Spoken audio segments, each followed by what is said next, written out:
एक ऐसा सिंहासन जो खुद महादेव जी ने देवराज इंद्र को दिया था और बाद में इंद्रदेव ने प्रसन्न होकर अपना वो सिंहासन राजा बाहुबल को भेंट कर दिया था। जो कोई भी उस अद्वितीय सिंहासन पर विराजेगा वो एक साधारण राजा नहीं बल्कि एक चक्रवर्ती सम्राट बनेगा। आगे लूतवर्ण ने कहा, हे राजा विक्रमादित्य, आपके अंदर वो सभी गुण मौजूद है जो एक चक्रवर्ती सम्राट के अंदर होने चाहिए। बस किसी चीज की कमी है तो वो है उस दिव्य सिंहासन की। मैं आपको राजा बाहुबल के पास ले चलता हूँ। जब वो आपसे कुछ मांगने को कहे तब आप उनसे वो दिव्य सिंहासन मांग लेना। इसी मकसद के साथ विक्रमादित्य और लूतवर्ण दोनों राजा बाहुबल के पास जाते हैं। तब राजा बाहुबल भी विक्रमादित्य से मिलकर अत्यंत प्रसन्न हुआ और बोला, विक्रमादित्य, तुम संपूर्ण भारत में इकलौते ऐसे राजा हो जिसने इतने कम समय में इतनी प्रसिद्धि हासिल कर ली कि अब देश के कोने कोने में लोग तुम्हें जानते और चाहते हैं। राजा बाहुबल ने भी राजा विक्रमादित्य का शानदार आदर आतिथेय किया।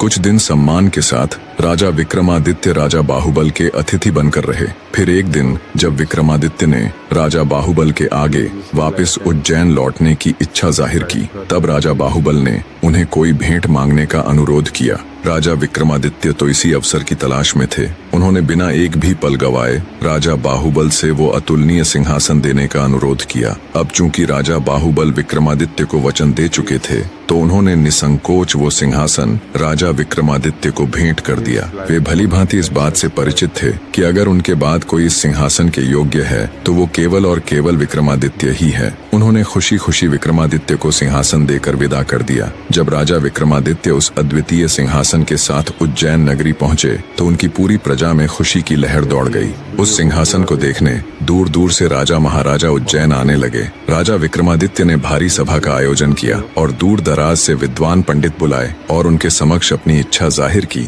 कि वो एक भारी अनुष्ठान करना चाहते हैं। कृपया आप सब देखकर बताएं, क्या वो इसके योग्य है? तब पंडित विद्वान सभी ने एक स्वर में कहा, राजन, आपका प्रताप तीनों लोकों में छाया हुआ है। आपका कोई बैरी नहीं। आपको जो करना हो कीजिए। अपने समस्त खानदान को आमंत्रित कीजिए। 1.25 लाख कन्यादान और 1.25 लाख गायें दान कीजिए। ब्राह्मणों को धन दीजिए और जमींदारों का 1 साल का लगान माफ कर दीजिए। इतनी कथा सुनाकर प्रथम पुतली रत्न मंजरी बोली, हे राजा भोज, आपने अगर कभी ऐसा दान किया है तो आप सिंहासन पर अवश्य बैठें। पुतली की बात सुनकर राजा भोज का अपना सा मुंह हो गया। उन्हें खुद पर बहुत लज्जा आई। वे दरबार में उपस्थित समस्त राज्यसभा सदस्यों से बोले, आज का दिन तो गया, अब तो कल ही सिंहासन पर बैठेंगे। इस तरह सिंहासन बत्तीसी की प्रथम पुतली ने राजा भोज को सिंहासन पर नहीं बैठने दिया। अब बारी थी दूसरी पुतली